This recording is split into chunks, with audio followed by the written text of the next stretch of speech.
Salut tout le monde, j'espère que vous aimez mes vidéos jusqu'à maintenant. N'hésitez pas à faire un thumbs up, puis like, puis de vous abonner à ma chaîne si jamais vous aimez ça. La majorité du temps, je vais faire des recettes keto, mais parfois je vais faire des recettes qui sont pas keto, là, des recettes traditionnelles que mes enfants, mes amis, ma famille aiment et que beaucoup de gens aiment.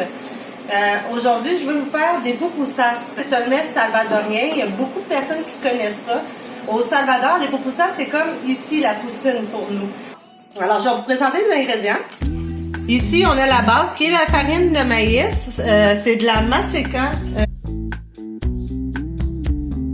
Comme vous avez pu voir, la maseca, c'est vraiment cette sorte-là qu'il faut utiliser. Parce qu'il existe beaucoup de variantes de farine de maïs. Mais si vous n'utilisez pas la bonne, ça ne va pas donner le résultat qu'il faut. Ça vous donne une pâte comme ça, on la mélange seulement avec de l'eau tiède, puis on y va jusqu'à temps qu'il y ait une texture qu'on peut manier facilement. Ensuite, ce que vous faites une boule avec vos mains, puis là, vous allez creuser un puits, comme ça. Puis dans ce puits-là, vous allez mettre les garnitures que vous voulez. Moi, je vais commencer par vous montrer une pupusas revuelta. Là, je vais mettre un peu d'huile sur mes mains pour pas qu'elle me colle dessus. Et puis, je vais commencer par les frijoles. On en met un peu dans le fond. Ensuite, on met la chicharron, un petit peu encore. Ensuite, je vais terminer avec le fromage. Le fromage, je l'ai mélangé avec la crème sûre pour que ça fasse comme une pâte maniable. Sinon, si on ne mélange pas avec la crème sûre, ce qui arrive, c'est que ça va être difficile à manipuler. Maintenant, je vais refermer le tout. En faire une boule. Et puis, je vais y aller avec des mouvements de rotation. Le but, c'est de toujours faire un mouvement rotatif à chaque fois qu'on la change de main. Si on voit que ça colle, on met de l'huile pour pas que la pâte reste sur nos mains. Et voilà, ça donne ça. On va faire au fromage avec de l'ail, avec des champignons, avec des épinards. Il y a des gens ici qui mangent pas de viande. Tout le monde qui me connaisse ma fille, qui est Kelly. Puis c'est grâce à elle que j'ai appris qu'il y avait beaucoup de variantes au Salvador parce que récemment, elle a fait un voyage là-bas. Il y a environ 20 sortes différentes de pupusas. Alors, elle aussi, elle va faire une pupusas pour vous. Elle va le faire au style salvadorien. Là, je prends la boule. On dirait qu'elle est vivante.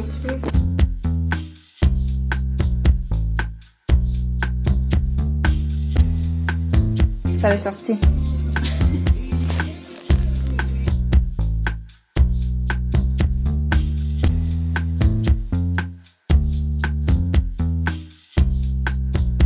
On en est rendu à la cuisson maintenant.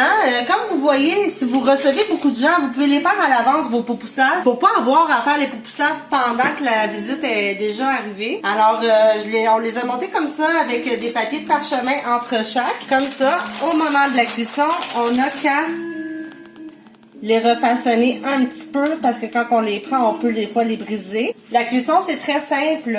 On fait chauffer une plaque, puis on met les pupusas à cuire comme ça, sans huile, dans une poêle anti-adhésive, bien sûr. On a déjà mis de l'huile quand on façonnait nos pupusas. Alors, voilà.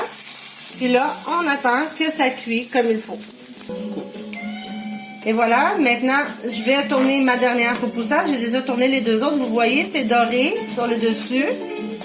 Et puis, on la tourne comme ça. Et on attend que ça cuise. On pourrait dire que ça prend 2 à 3 minutes là, de chaque côté pour la cuisson. Bon, alors, les pupusas sont prêtes. On a... Voilà, les pupusas sont prêtes. On a toutes les sortes que vous avez vues. On a la sauce tomate avec le curtido. Le curtido, c'est Kelly qui le fait aujourd'hui. Normalement, il n'y a pas de poivron vert dedans, mais elle a décidé de se laisser inspirer un petit peu. Fait que c'est du chou qui marine dans du vinaigre, un mélange de vinaigre avec de l'eau. Des oignons aussi. Il y en a qui vont mettre leur petit touch. Il y en a qui vont mettre du vinaigre de vin, qui vont varier les vinaigres avec lesquels on le fait. Ici, ben, c'est la sauce. C'est la base de sauce, en fait. Fait que la même sauce qui est servie pour faire la chicharron. Alors, comment est-ce qu'on mange un pupusas? Normalement, les Salvadoriens mangent avec leurs mains. Et voilà. Il y en a qui vont mettre aussi à côté comme ça, puis qui vont le manger avec leurs doigts en prenant une bouchée comme ça et le curtido. Puis,